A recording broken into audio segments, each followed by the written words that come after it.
One last thing for Izzy. So if you were here for the Camp Grace video we showed a couple weeks ago, the voice narrating all of that was Izzy, and that was a God story. It was a response to an activity that she wrote that down and she shared it. And so I had her read that, so it's in the video. So we'll make sure that video is up online this week, so you can listen to a little bit more of what God did in her heart. So it's really, really, really cool. So, all right, this is Shelby Watts, everybody. All right, good. So, Shelby, not everybody knows you, so kind of introduce yourself, tell us a little bit about you, and all of those good things similar to what Izzy did.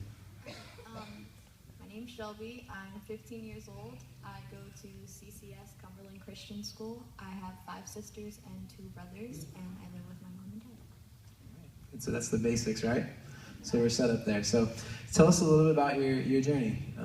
Looking over your application, there were some kind of movements of things and some different things that you were going through, so I'd like to hear a little bit about that. I had recently lost my best friend Alexa, and before then I was kind of struggling with God. I knew who he was, and I had committed my life to him a long time ago, but after Alexa had died, I kind of blamed him, like, why did you take my best friend away, like, all those things, and like all the bad thoughts and everything. And then after that, my life just went downhill. I stopped taking my medication because I struggle with depression and anxiety. I started self-harming again and drinking alcohol and smoking cigarettes and doing all the bad things because, to me, I felt like God left me. Like, he'd done something so horrible to me, I must be a horrible person. So I was destroying myself. It's pretty hard to talk about those things, but there was a shift that happened where Jesus broke through and some things began to become clear. Tell us a little bit about that. It was actually at youth group. You had said to pick 2 words, one word that you would give to yourself and one word that you think God would give to you. The word that I gave to myself was stupid. Like, you're doing stupid things, you're making stupid decisions.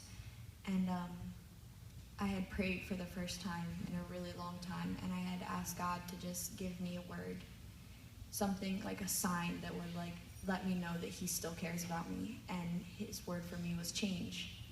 And from that point on, my life had changed for the better. Like, God was in my life. I'd been praying a lot more often. I'd been reading the Bible, going to youth group, stuff like that. Good. So similar to what Greg asked Izzy, what has Jesus done for you?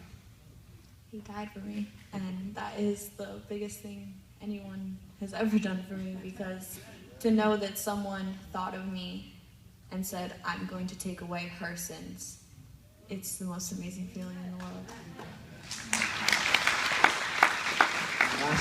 Last question.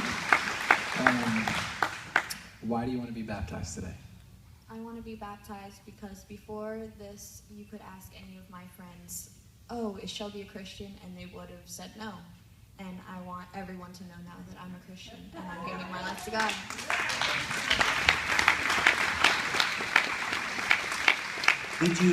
Did you notice that when Izzy and Shelby talked about Jesus, their face lit up? Did you see their eyes got big, they smiled, there was a confidence, like, Jesus has forgiven me. That's a bold statement, right? That Jesus loves me, that's a bold statement. So there's beauty about teenage girls having such confidence in the love and affection of King Jesus. So don't overlook that.